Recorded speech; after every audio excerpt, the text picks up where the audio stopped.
Okay, so my name is Rich Kenah. I'm the executive director here at Atlanta Track Club, and we are still living through hopefully the waning days of COVID-19.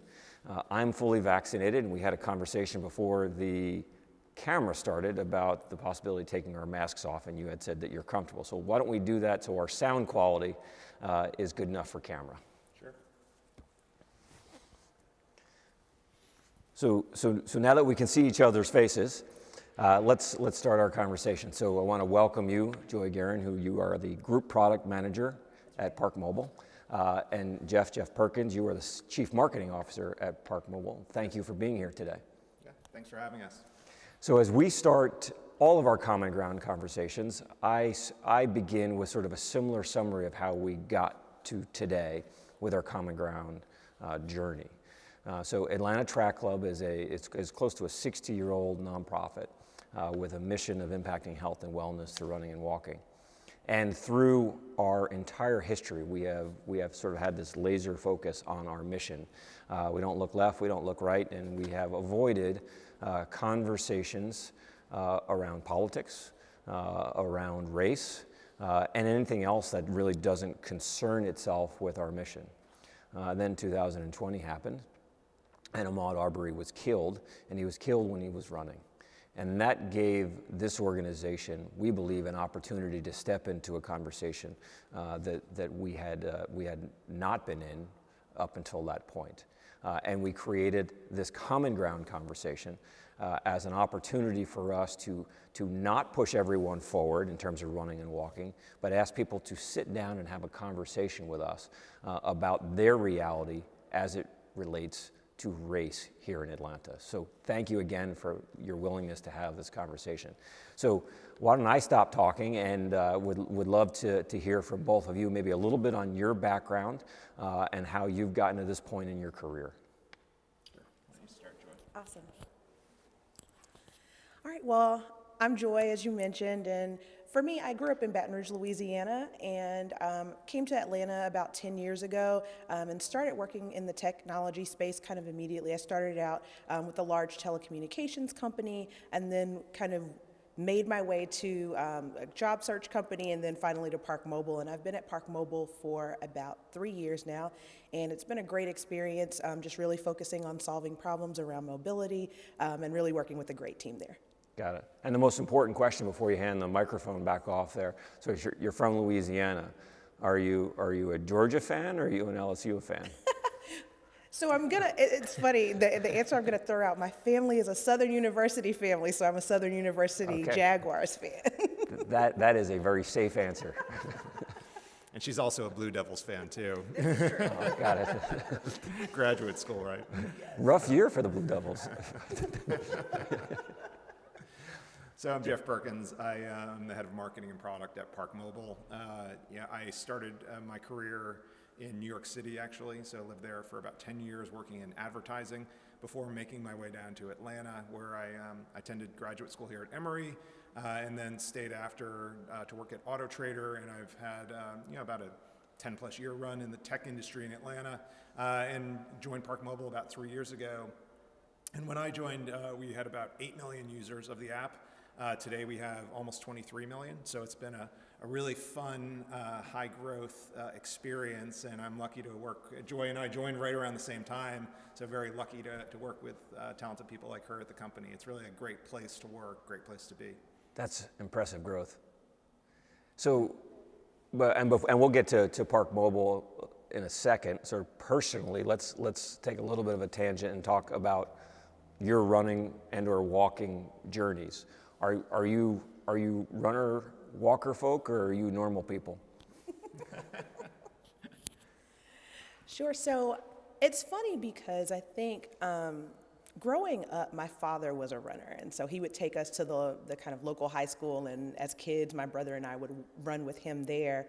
And then kind of I went through a stretch from probably like middle school through when I moved to Atlanta, actually, where I was an athlete. I played volleyball, all of these different things, but I wasn't a runner. And I think a lot of that was just because I didn't see runners around me. Like where I lived, there weren't a lot of people running. And when I got to Atlanta, I moved to Brookhaven, and there were so many people just running on the street, walking on the street, and I really was looking for an economical way to get a workout in. And so I said, I want to be one of those people that can run. And so I started walking and eventually started doing small 5Ks and things like that. So that was a personal goal of mine when I moved to Atlanta and kind of saw more of a culture of running. That's great. Appreciate you sharing that. Yeah, I guess I identify as a runner. Definitely not a walker, a runner. And unfortunately for me, I'm also very competitive. So whenever I do a 5K or a half marathon, I basically kill myself to get as good a time as I can and to beat my PR. But I love running. I love just generally fitness. So very, very into working out. I have a Peloton at home. So, Peloton's the best thing and the worst thing because it's super competitive because you're on a leaderboard with people. Sure. But I do love running. And before COVID, I was trying to do this thing with my daughter where she was 12 at the time, now 13, but we would try to do at least one 5K a month. And which is very easy to do in Atlanta because there's like a 5K every weekend. But I found that to be a really fun father-daughter bonding thing. Now, I didn't PR in those because my daughter likes to do the run walk thing because she's still learning. But it was a great way to have some family time.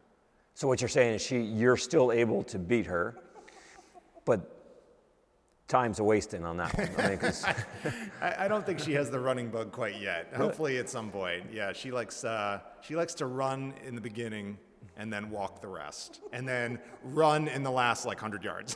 Got it. That's her race. And Peachtree. So I think you've run the Peachtree, Jeff. Joy, have you had the opportunity? Okay, we got to get you in the Peachtree this year. Yeah, the Peachtree is, it's just an amazing experience because there's just so many people there and the crowds along the side. It's always a highlight for me if I'm in town. I will try to run it, even though the older I get, the more I realize how much the heat affects me. So I try to get those early corral times, right? So you try to avoid some of the heat. I know people. Maybe we could help you there. Yeah, right. Okay, so let's jump into this topic of common ground, and I'll just throw this out and you guys decide sort of who wants to answer first. We created this name, Common Ground, as I said in the beginning, to play off of these benches and sort of the state of the world, or the state of the country, the state of Atlanta right now in terms of finding that common ground. When you hear the term common ground, what's your first thought? What do you think of? The first thought that I have when I hear the term common ground is really, what do we have in common, right? I think often that's where the best friendships, the best relationships start, right around commonality. And so I think that, whenever you're looking to connect with someone or to find a solution, finding common ground is just an awesome starting place. So that's what comes to mind for me. Got it, okay. Yeah, I probably take it in a little bit of a different direction, which I kind of take it to finding common ground on issues or topics where maybe there's disagreement, which I think is incredibly important today, especially because it feels much more polarized than ever, and everyone's going into kind of their corners. I'm kind of wired to be an optimist, so I tend to think, the people that are the most polarized are the vast minority, whereas the majority of us maybe have disagreements, but we can have civil conversations about them and try to find some common ground where we agree. And so I tend to think that it's those kind of conversations that are tougher are generally the best conversations to have. And if you're with people who are open and like-minded and good people, you could really make some progress on understanding each other, even if you're not going to agree at the end. So the word that struck me there was open, and it seems as if sort of in the political climate that we're in today, there's just not enough people who are just open to having that conversation. But you are the optimist and think that the vast majority of people are in that sort of bell curve, sort of in the middle? Yeah, I hope they are. Yeah. And my optimistic side kind of believes that. There's a book out now by Adam Grant called Rethink. And the premise of the book is you have to just constantly challenge yourself to rethink all your beliefs. and things that you thought were true, and do the work to figure out, am I right? And that's, I think, a great mindset. And so when I meet people who disagree with me or have a different view, rather than shutting down or getting mad or just challenging them, I actually like to probe and say, well, why do you think that? What makes you believe that? What have you read or researched that brought you to that conclusion? Because sometimes they're right. and it's hard. I think people are kind of wired to think like their point of view is the right point of view. But if someone has a strong point that they're making and they back it up with data, research, facts, I'm very open to listening to that. And I want to hear their side, because that's the only way I'm going to be able to understand where they're coming from. Understood. Okay, good explanation. If we can, let's step away from common ground for a second, and would love if you could, in some sort of concise way, because we've only had a few hours here, right? Explain ParkMobile. Explain your business model. Explain why you've grown, and explain how ParkMobile works here in Atlanta. All right, Jeff, you want me to take this one, or you want to take it? All right. So ParkMobile really started out as, has always been a platform that supported making parking and mobility payments easier. And so ParkMobile started out with kind of an IVR system. So when you call on the phone and there's an automated kind of, tap this number for that and X, Y, and Z, that's how we started out, is simplifying it through an IVR system. And then we've kind of progressed over the years into what you see today, which is an app company. But our real vision is just about whatever the technology evolves to look like. ParkMobile wants to be the platform that really powers mobility transactions and payments, and then also really helps people understand better what their options are as it relates to parking, mobility, kind of getting that part out of the way that no one likes to do, and just getting to your destination faster. Understood. Okay. Yeah, I mean, I think Joy hit it. We, the parking process has always been one that has a lot of friction. Nobody enjoys parking, right? You head down to a sporting event, or in this case, you head to a running event, right? You head to a race. It's a lot of stress on, where am I going to park? I got to leave an hour early because I don't know where the parking options are. And so, our goal is to just remove that friction. So if you are driving into town, you can reserve a parking spot, and you know exactly the lot you're going to. Or if you're in town, we show you where available spots are on the street. And then when you park, you don't have to go to a confusing meter, type your information in, you just pay on your app. And just making it quick, easy, painless, and so you don't really have to think about it. It's just one less thing you have to worry about, less frustration, and that's really what we focus on, reducing that friction in the parking process. Understood. There's an irony here that I'll try to, at least that I see. So your entire business model is based on reducing friction.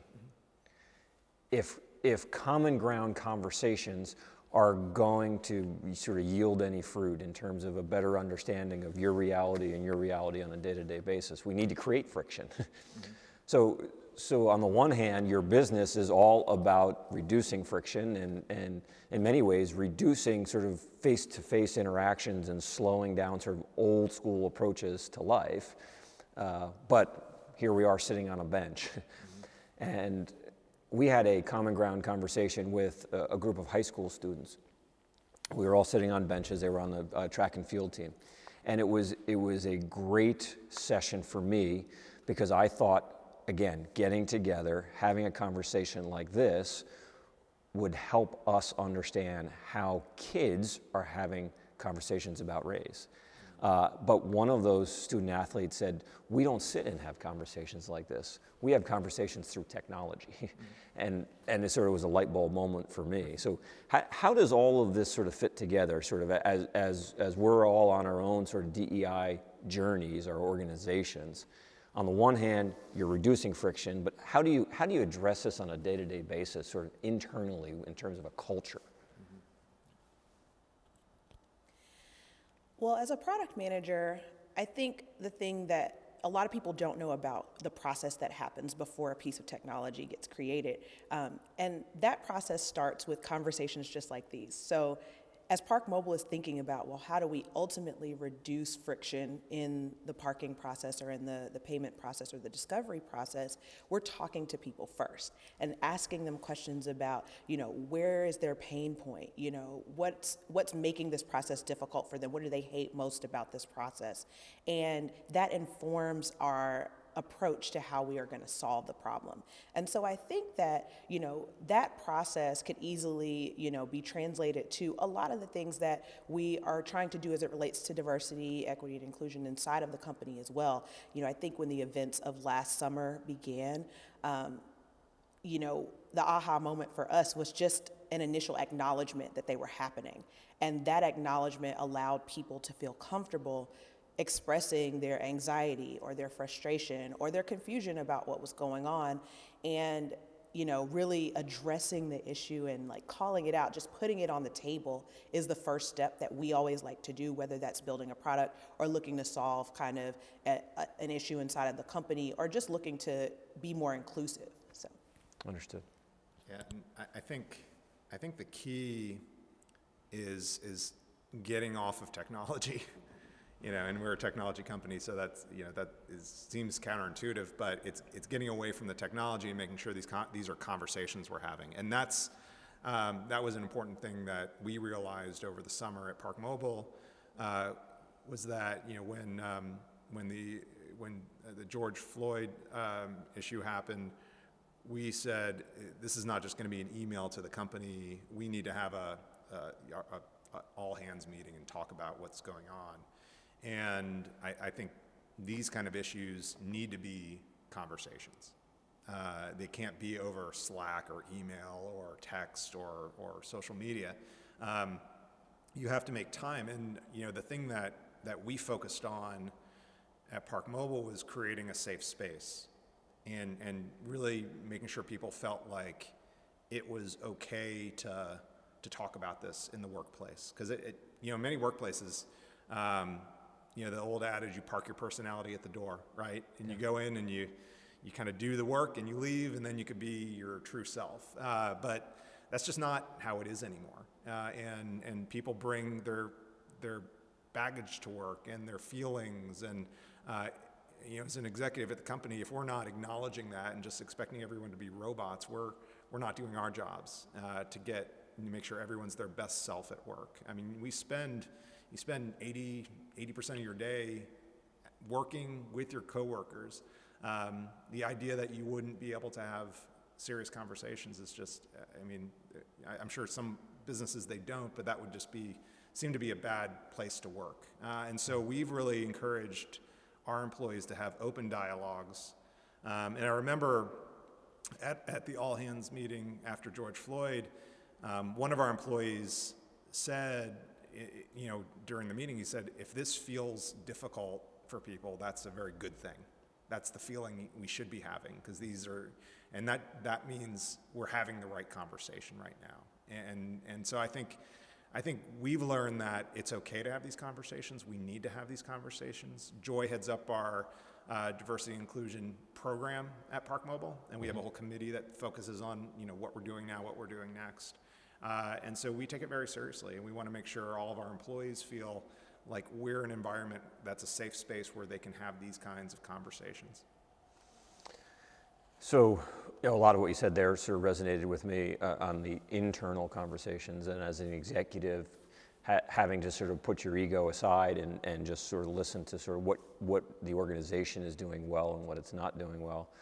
And Joy, sounds like you're on the front lines of this sort of with the internal committees, and you'll appreciate this. Is I thought when we started on this common ground conversation that external conversations like this would be difficult and the internal ones would be easier because we have personal relationships and we know each other. But it's been the direct opposite, because you bring that baggage, you bring your relationships, you bring your emotion to almost like a family type atmosphere. Any suggestions on how to work through some of that? I think there's a variety of ways that you can come to a conversation.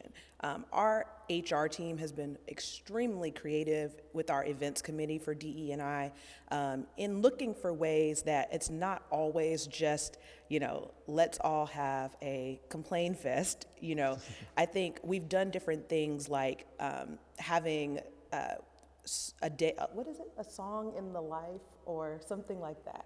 It's basically where employees will, a set group of employees will pick a song that has had deep meaning in their life, and everyone from the company is on the call, and we get to listen to their song, and they explain why that song has had deep meaning in their lives.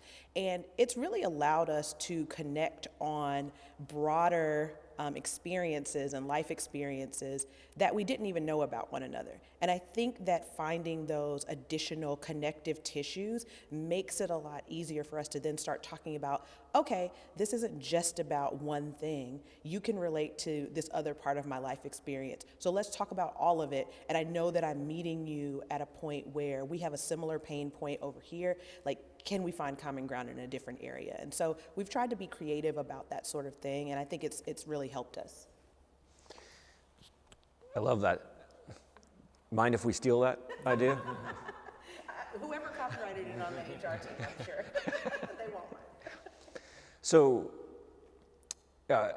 going back to sort of the DEI or Diversity and Inclusion Committee and work internally, how do you, well, maybe take a step back. ParkMobile is all about measurement, right? So you're measuring your growth, you're measuring parking capacity, you're measuring availability.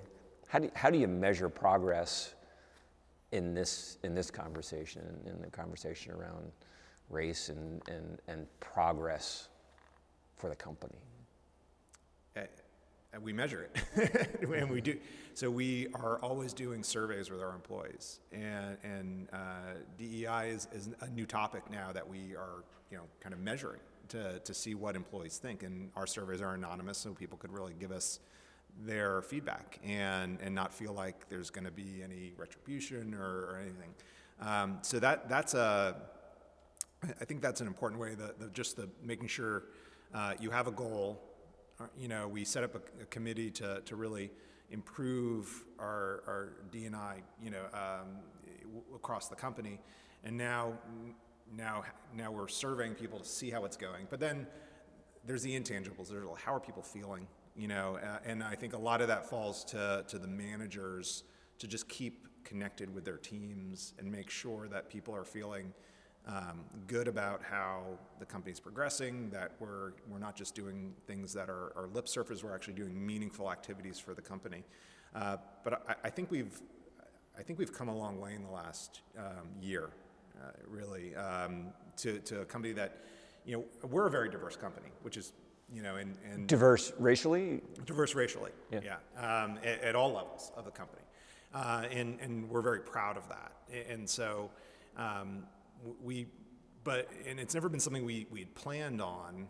It just kind of happened, and we're happy it kind of worked out that way. But now we have to be, I think, more conscious of it and make sure: all right, do we have underrepresented groups in different teams throughout the company? Right? Are we being sensitive to employees of different races, genders, sexual orientations? It's something that is a real work in progress, and we're working on. But one thing that I've been very pleased about is that employees feel empowered that if they see something that's not working, they can say something. So they can go to the Diversity and Inclusion Committee and talk about it. They can go to our HR leader, who is very open to getting feedback on these kind of things.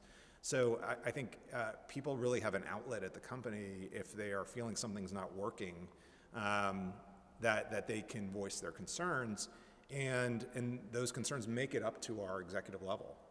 And we're always talking about these issues to make sure our work environment is being sensitive to the needs of all groups across the company. So you quite literally have a mechanism to get that feedback to the executive level. Yeah. And now we're fortunate, we're a smaller company, so we're about 200 people. Okay. So in a company that size, you can do that. It's harder probably at larger companies, but I feel like we really take it seriously. And several of us in the executive, wing, I feel like we try to be very good allies to our employees, and we want to hear when things are bad or not working, and if there are issues that arise, because if we don't know about it, we can't fix it. You talk about 200 employees, all here in Atlanta or spread around the country? Mostly Atlanta, so Okay. probably about 150 Atlanta, and then about 50, scattered, mostly salespeople that are, in different markets. And what markets is ParkMobile available in? We're in 450 cities across the country, Oh, wow. so we're everywhere. Atlanta is a big city for us, but we're in New York and Philadelphia, Minneapolis, Indianapolis, Columbus, Ohio, Los Angeles, Dallas, Houston, New Orleans. So really anywhere you go across the country, chances are ParkMobile will be available there. Why Atlanta? Atlanta, big market, obviously because you're here, but because of a supply-demand issue, inequities in the area of parking? As far as why is our headquarters here? Yeah. That long time ago, somebody moved to Atlanta, and so when they started the business, and this is before our time, but they had chosen Atlanta as the place they wanted to set up the company. It was a European founder, actually, came over here. ParkMobile was a business in Europe, and he brought the concept here and licensed some of the branding and technology early on to get the business started. But why not Atlanta? Atlanta's a great place to do business, and a lot of technology talent locally. And I think it's almost an obvious place if you're looking to start a business. There's just a lot of upside of doing it in Atlanta. You talked about sort of your history in the technology space and the IT space. You clearly are going to have a different set of experiences than Jeff has had. Can you, and I know it's difficult to sort of boil that down in a short period of time, speak about what it is like to be a black female leader in the IT space? Sure. So what I'd say is, everyone has a unique experience, right? As a black female in tech, I think, my particular experience has been shaped by a lot of things, including race, right? But also kind of my background. I grew up, in a working class family, so I've had to learn to navigate just, the dynamics and, just the politics and the movements around the technology space. But I also think of it as, Atlanta is a great place, probably one of the best places to be a black woman in technology and a black person in technology in general, because Atlanta has such a rich history of, I would say, black entrepreneurship, black networks and businesses and those sorts of things. And so when I moved to Atlanta, I really connected as a first step very deeply with the black technology community here, and actually am still working very closely with them. Just, this past weekend, I was working with Spelman College, an event they were having, teaching students there how to start, businesses and technology type of companies. And, really, I would say my experience has led me to ParkMobile. Some of my earlier experiences, you see my hair is natural. I've had, I've had different interesting, kind of conversations about, whether natural hair is appropriate and those sorts of things. But in the decade that I've been in Atlanta, I've seen those things start to change. What was a conversation about what's appropriate for the office in 2014 is very different than what's appropriate in 2021. And I think people are much more sensitive about it. And particularly at ParkMobile, from day one, I came in with my hair in its natural state and no one said anything about it. And it has not limited my opportunities. I've been able to continue to progress career-wise. And I think that what really matters is, are you smart? Are you able to really communicate your ideas? And, are you able to build relationships and foster those? I think that's what is the foundation of what has allowed me to be successful. And then having great mentors and managers like Jeff, who really support me putting forth those ideas and opening up opportunities for me as well and sponsoring me in different things. So that's been my experience. So you referenced back, things have changed since I think 2014. So are you saying you've been in situations where employers have questioned how you style your hair or not? It's been a little bit more micro than that. It might be a comment where, I think I wore my hair straight for a while at a particular company, and then, I gave my boss a pep talk before I came in when I knew I was going to start wearing my natural hair about just what was comfortable for me. I was like, I would prefer that it not be a big deal, that I not get a lot of comments about it or that sort of thing, because to me it's just hair. But definitely, I started wearing my hair in its natural state and then came back one day and it was straightened. And I definitely got a comment like, oh, this is the most normal I've seen your hair in quite some time. And so, for me, I think it was an innocent enough comment, but for me, it made me uncomfortable because I was like, well, it is normal to me, And so I think just the sensitivity around those types of conversations and discussions, I'm like, we live in Atlanta, there's probably more Black professionals in Atlanta than just about any other major city. And so I'm glad to see that the culture here is shifting as well, to really open up to more diversity in real ways like that make you feel more a part of the organizations that you're serving in. Got it. Thank you for sharing that. And one last question before you pass the mic on over to Jeff. So you had said that in your walking journey, you started as walking, now doing some running, that in the neighborhood that you initially lived in, people didn't run. Mm-hmm. Was that as a result of busy streets, or was that as a result of being in a community, age, race, geography that did not run? I think that part of it was, a lot of it was socioeconomic. So the working class community that I grew up in Baton Rouge, Louisiana, there were no sidewalks. So if you were going to run, you had to run, in the street and be very careful about that. I think the neighborhood that I moved to in high school did have sidewalks, and so my mother and I started to bike more and do these different things like that. And then when I moved to Atlanta and moved to Brookhaven, there was an active running community. I started running with Black Girls Run and all of those types of organizations. And so that's been kind of the progression. Got it. Mm-hmm. And it's interesting you say that, because we, as an organization, obviously our mission is all about getting people moving. Mm-hmm. And we're looking for sort of that balance in terms of our involvement in infrastructure improvements in the city of Atlanta, so that we are more equitable in terms of providing a place that is safe to run. And we are looking forward to the day right outside our windows here where the Beltline will come right in front of our front door. And people don't adequately understand that there are some communities that you don't have a sidewalk to run on. It's just not safe. Yeah. Okay, let's transition over to Jeff, if that's okay. So Jeff, in my Google searching on your background, you were a political science major in college, and our first common ground conversation was with one of the first members of South Fulton Running Partners. And we started talking about politics and race. And I asked him this question, and I'm curious at your answer to this as well, being a political science major way back when. Can you decouple sort of the conversation on politics and conversation on race? It's challenging to do. It's certainly challenging to do, and current political climates make it even harder.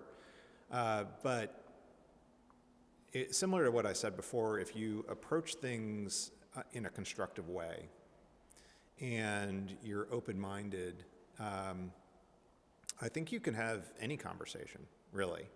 I think the things that were interesting in studying politics and working in politics for some time is that you have a lot of people there who have really strong beliefs and really good intentions across the board, on both sides of the aisle.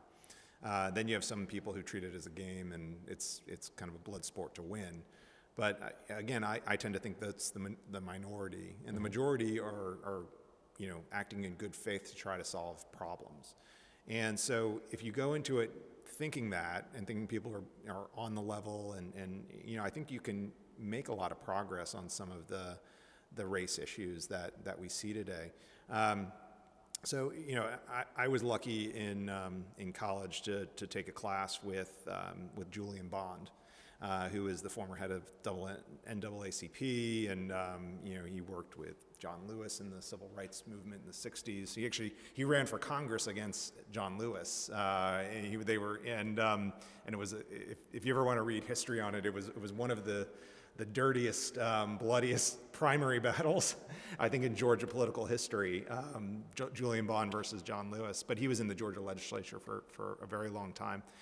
Really great man, but taking a class with someone like that and hearing his life experience, it does make you feel like, we've come a long way. And even though we still have a long way to go, things are so much better now than they were when Julian Bond was coming up, and we just have to remember that and not get complacent, and realize we still have to be aware, still have to really try hard to make D&I an important part of our lives and our companies, and the thing that's been different recently is the corporate activism you see, or the organizational activism in your case. It used to be that companies, they didn't want to be part of these issues. Companies didn't want to be part of politics. And I think that's generally the right place to be for a company. You don't want to be on either side. You kind of want to play it down the middle, because as an organization, we have 200 people. I'm sure we have people of varying political views, and we don't want to make anyone feel like, hey, we're all in on this side of the aisle. But you have to be about, justice and equality as a business today.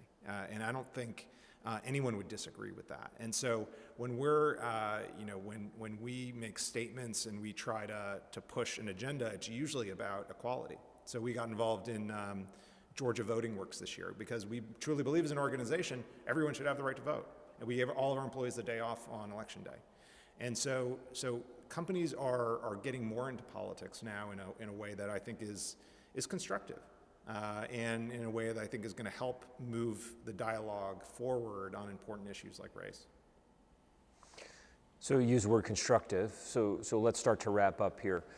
Do you have any constructive suggestions for me as the leader at Atlanta Track Club, or our organization, or the running community here, on how we can do better in this conversation on diversity and inclusion, and with race being sort of the front edge for us right now? And know that you both experienced our events, so you're not in our office every day, but from what you see in our organization, and any suggestions on what we can be doing better? I know I'm putting you on the spot here. I think it's more of this, right? I think this is a great starting point to find the common ground. But how many members does Atlanta Track Club have? Pre-COVID, we had 34,000. So 34,000 members. So you have a major voice in the Atlanta community. You can be a positive force of change in the Atlanta community beyond fitness and health and getting out there, right? And I like this as a starting point, but maybe we scale this out, and maybe we start to have bigger forums with Atlanta Track Club members around issues of race and diversity and inclusion. That's probably a great place to start, because the Atlanta Track Club is a great organization. It has a lot of trust with its members, and perhaps there's a bigger role for the organization to play in a high impact way with members everywhere. The other thing is you do bring people together at these races. So the thought is, what kind of programming can you put together at these races? So I know that at races there's usually sponsors there, right? But maybe there's other programming before the race, during the race, after the race, that will help drive some of these issues home in a way that'll resonate with the members of the track club. I think when I think about the Atlanta Track Club and just running in general, I think that it's so much about access to health and wellness. And one of the things that we talked about earlier, as far as just communities that may not have the infrastructure to support kind of safe running and walking and those sorts of things. You know, I get excited when I see little kids, you know, at recess, right? Like they're out, they're moving. We know that there are a lot of kind of just socioeconomic health issues and those sorts of things. So for me, I think, you know, those communities that maybe are having a difficult time accessing or feeling like they know how to access, you know, this very free, economical way to get in movement and fitness and all of those things. I think the Atlanta Track Club has a really great opportunity to really, you know, hold that up and show them an example of, you know, this is something that you can do even if you can't, you know, go to a gym or afford a gym membership or do, you know, play organized sports. You can take yourself out, really work on discipline and also invest in yourself and in health and wellness and figuring out how to open up that access to those communities and encourage them to do that. I think is something that the Atlanta Track Club is uniquely positioned to have a really powerful voice in. And if we truly are going to live up to this moniker of Running City USA, you need to have universal accessibility for running and walking. That's a great way to end it. So thank you, Joy. Thank you, Jeff. Enjoyed getting to know you. I look forward to further conversations about parking. And in most of these conversations I end, as leaders in Atlanta, and we're both leaders in our own different ways, I think we have a responsibility to check one another. So love to stay in touch on this topic of DEI so that we're continually checking in on best practices of each other. And hopefully we'll look back sort of a year from now and be able to sort of track some of the progress that we made together. Awesome. It's been a pleasure speaking with you. Thanks, Rich. Thanks.